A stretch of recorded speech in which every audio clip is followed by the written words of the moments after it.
I don't know if any of you have seen this article that came out. I saw this just this morning, and I want to go over a little bit of this with all of you together, and then talk about something that is highly related, that when I first heard this morning and read this, sadly and unfortunately, I was not surprised. I also want to say that this is highly sensitive and disturbing content. So please, just as a warning, keep that in mind as we go along. The world was confronted by this form of internet-enabled abuse in 2024 during the mass rape and drugging trial of Dominique Pellicot and 50 other men in southern France. It was on a so-called dating website in a chat room called Without Her Knowledge that Pellicot, I don't know if I'm saying that right, I hope I am, was able to connect with dozens of other men to instigate the rapes of his then wife, Giselle. While drugged unconscious by him, she was raped over 200 times by 70 men, not all of whom could be tracked down by police. The Pellicot case briefly shone a spotlight on this dark corner of the internet, but while Coco, the website involved, was shut down and public attention moved elsewhere, this behavior did not disappear. A months-long CNN as equals investigation has uncovered a hidden online world where the commodification and amplification of sexual violence against women is flourishing. One porn site, motherless.com, is home to more than 20,000 videos of so-called sleep content uploaded by users with hundreds of thousands of views. The website, which has around 62 million visits in February alone, and whose core audience is in the United States, describes itself as a moral-free file host where anything legal is hosted forever. The legality of some material posted is in serious doubt. So-called sleep content is categorized using descriptive tags such as passed out and eye check. Just read the top there.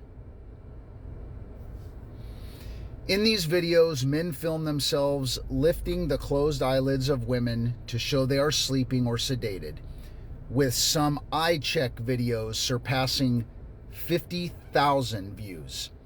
Inside the motherless sleep community, first reported on by German investigative journalists Isabel Beer and Isabel Stroh, members trade advice on how to drug their partners.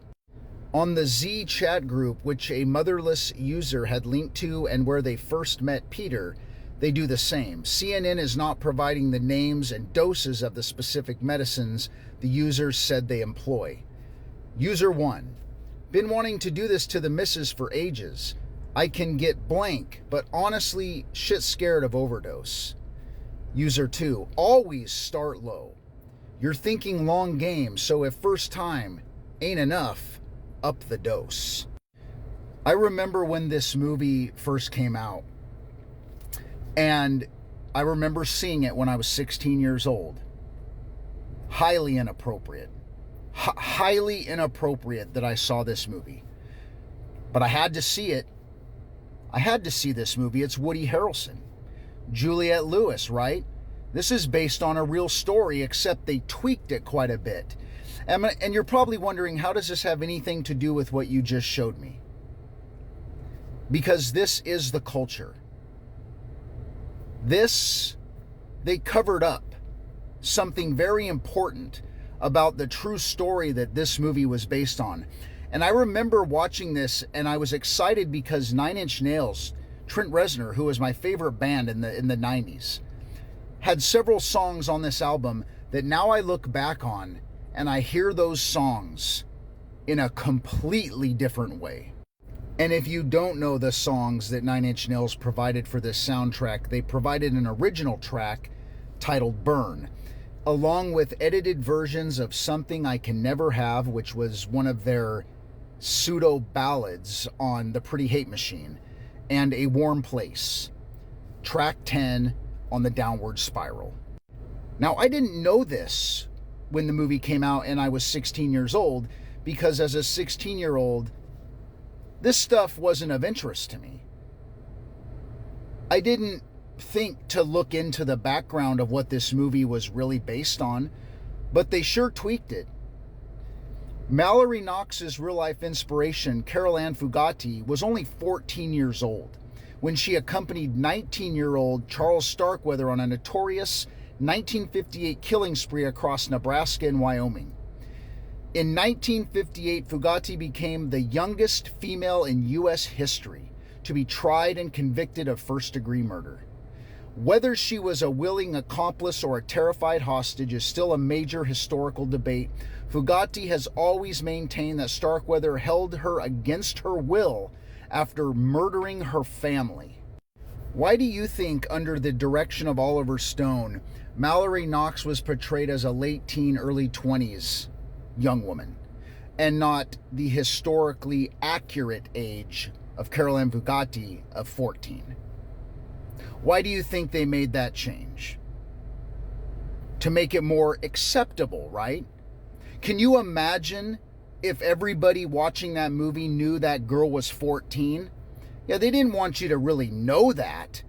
They didn't want you to experience how visceral that is, because it all is about covering it up. It is a systemic disease, not only in this country, but around the world.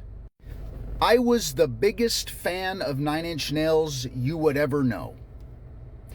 And today, the things I'm learning, partly my own fault for not looking into this stuff, I have never been more frustrated and feeling more betrayed by not only the media, but by those in the business who hushed all of this stuff. Whatever happened to this? Courtney Love said, as for Reznor, at least, he's talented, but still a creep. I've never seen so much systemic abuse of kids, girls as young as 12, by him and his crew. We all, the members of Whole, witnessed it.